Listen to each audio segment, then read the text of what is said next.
प्यारे भाई नासिर, इनको गले का इन्फेक्शन था और ये पाकिस्तान वापस चले गए ट्रीटमेंट के लिए।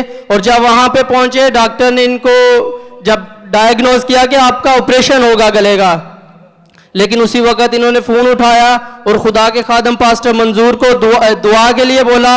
और दोबारा ये जब चेकअप के लिए गए तो डॉक्टर ने बोला आपका कोई ऑपरेशन नहीं होगा, यू आर ऑलराइट। हालेलुया, जोरदार तालियां बजाएं और यीशु के